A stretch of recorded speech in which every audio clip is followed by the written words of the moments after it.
شهيد الجني أمينية وشخص شهيد الجني دا أم حمين شهيدين جنگوري آزادية أم بيرتينن وبجنا خال هم بري وانت طاوينن وبريك وام دست بيدكن أم حمية فالا دعواتي دقاكي رزقرتن دكن جبونا جنگوري آزادية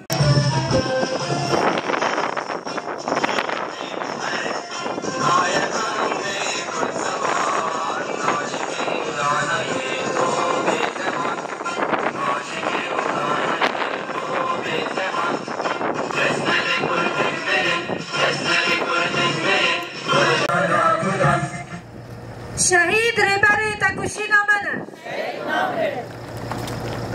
دعواتي كن سرنا بمجلس الجن أم البت الشهيدة أم هفال رندا دعواتي خفتنا دكن كرم كنافل عم بخيراتنا حمو هفالا دكن وكسن حاضر هرو وك هفكم بونما ده مزار الشهيدة ده جيه بيروز وده جيه السربرندية أم في أخفتني خا برحات رحات أم دكن لسيردا لشخص شهيد جين أميني وحمون شهيد آزادية ايجو دل خشبو آزادية ليد ده جبو تفجر حركات جن أم بشنا خال هم بر حمو جنن تكوشار جنن آزادي خاص جنن يجيشتن أصلا شهادات ايجو لبي مينا جهروج أم لفر كون بنا أم بشنا خال هم بر حمون شهيدة أم تتاوينن وأم تبين شهيد نامرن هرو هفكم بوناما جبو سلفاگر شهید جنین امینی ام زانن هرو 2 سال درباز بی لسر شهادت جنی امینی کچکی کی کرد بی جبرگو پچکی پوری و خاین هاد حوال لیدان حوال گشت اصل شهادته ام دبین ده فلسفه جن جیان آزادی ده نخت ایکم ده ایرانه دا سری هل دا چروز که آزادی دور دا بسر که سر و اساسه جی فلسفه جن جیان آزادی هرو بی میناد جحمون جنن آزادی خواهد دکن باراستنن هفتشتد ایم بدست خستیه سر و اساسه دهندر طاقه شیخ مقصود ده طاقه برخودر بناو جنن تفگاری آزادیه و بگل عفرینه ام تبینن هرو حروش تندی چه دبه هرو جی داخیانی ها داین جبو جنن هاتن لیدان جنن هاتن کشتن یعنی ام دبن و ام دنرخینن و ام تینن سر زمان و کی جان روژه ببه و ای ببه و راستی ایوار هوله جبرگو سیستم نتاوا دیمقراطیکه سیستم آزادیه و آزادی و تیمی بسر کفه و راستی و تیمی ایوار هوله جبر ویشی هرو بحر جورین و بحر آواین و تندیل سرمتن چکرن به طیبت جن جوان جبر اساس دگرن جن قدمی پیشنگتیه ریوبرتیه بکه دهندر جواکه دهندر ملمته دهندر نوونده دا و حلبت و جنای واره هدف گرتن جبر ویجی ام دبین وقت طاقی حلب دا و سوز ما بلند کرنه تاکوشین آزادی.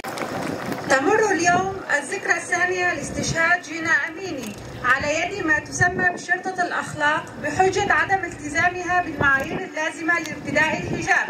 والحكم بالإعدام بحق النساء. هذا العمل الذي يدل على سياسات الدول القومية التي يتم الأخذ بها في سبيل طمس تطلعات الشعوب باءت بفشل ذريع، وإن المجتمع بلغ حدا كافي من الوعي لنأي هذه السياسات بقيادة المرأة التي تمسك وتطالب بريادتها للمجتمع، فالمرأة هي الحياة، كونها تمثل الطبيعة في التجدد والازدهار ولا تستطيع الانفصال عن الطبيعة. فمن هذا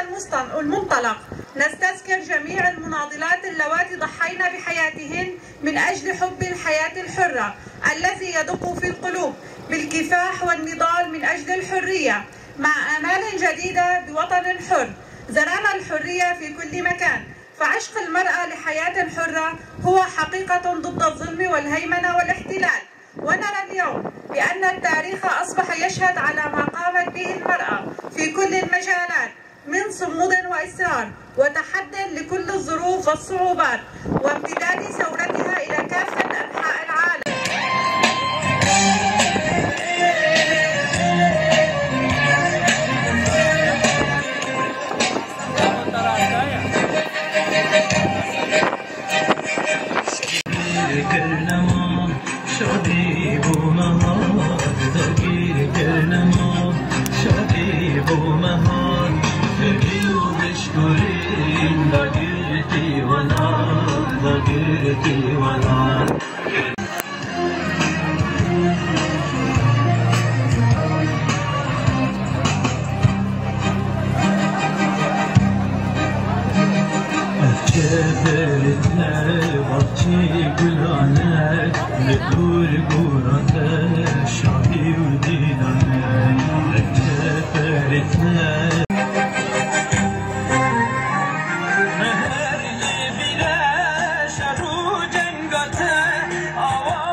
Kurdistan